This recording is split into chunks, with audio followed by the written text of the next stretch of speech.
અત્યારે સ્ટ્રીટ વેન્ડર્સની હાલત, આપણને વરસાદમાં મજા આવે પણ જે વેન્ડર્સ છે એ લોકોની હાલત તમે જોઈ શકો છો.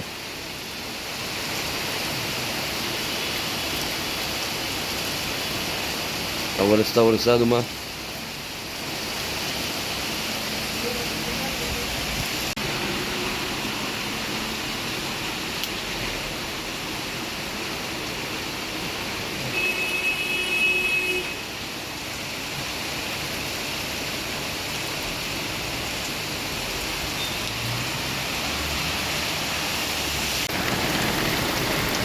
સો રાજકોટમાં અત્યારે તમે જોઈ શકો છો, આ માત્ર અમારા જ વિસ્તારનો હાલત નથી, આ બધી જગ્યાએ પાણીના આટલા વહેણ જે છે એ થોડી જ મિનિટની અંદર શરૂ થઈ ગયા છે. અને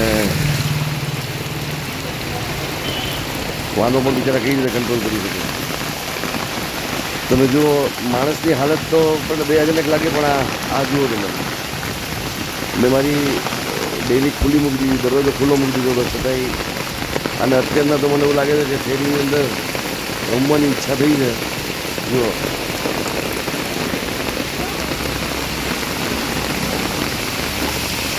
ઇવન મારી સામેના ફ્લેટવાળાએ પણ પોતાનો ગેટ જે છે એના માટે તેને ખુલ્લો રાખ્યો છે, જેથી કરીને એ વરસાદથી પ્રોટેક્ટ થઈ શકે, અંદર આવી શકે. પણ એને પણ મારી જેમ અત્યારના વરસાદમાં નવાની ઈચ્છા થઈ.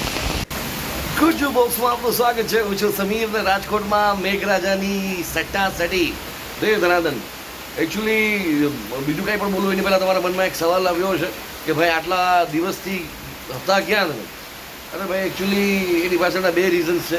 એક રીઝન એ છે કે થોડા હેલ્થ ઇશ્યુઝ પણ હતા, અને બીજું એક મહત્ત્વના બીજા કામમાં ઓક્યુપાઈડ થઈ ગયો તો મારે, તમને ખ્યાલ છે કે અમારો ફેમિલી બિઝનેસ છે એમાં પણ. અને ત્રીજી એક મહત્ત્વની વસ્તુ, મને દર થોડા વર્ષે એક લાંબો બ્રેક લેવા જોઈએ. પરિવર્તન સંસારનો નિયમ છે. જો તમે રૂટીન કામમાંથી બ્રેક લઈને બીજું કોઈ કામ ન કરો ને તો તમે ખરેખર કંટાળી જાઓ. એટલા માટે મેં મારા બ્લોગિંગ કેરિયરમાંથી 1 મહિનો બીજા કામ માટે થોડું ડાયવર્ઝન લીધું હતું. હવે આવશે ધીમે ધીમે વિડીયોઝ બધા પાછા ચાલુ થશે. હા, મેઘરાજા કે જાજુ બોલમાં નાસ્તો કરી આવો ફટાફટ. ઓકે, આજે ઈચ્છા થઈ છે, પુષ્કળ ઈચ્છા થઈ છે.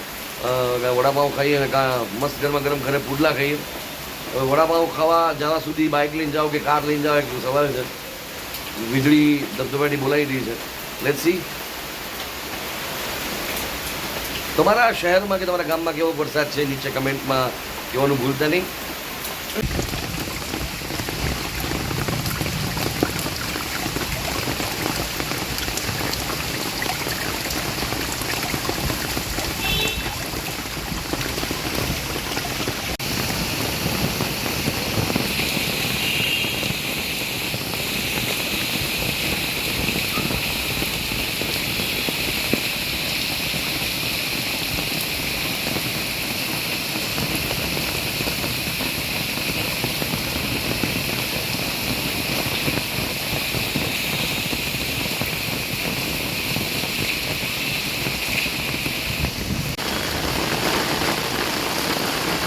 ઓહો,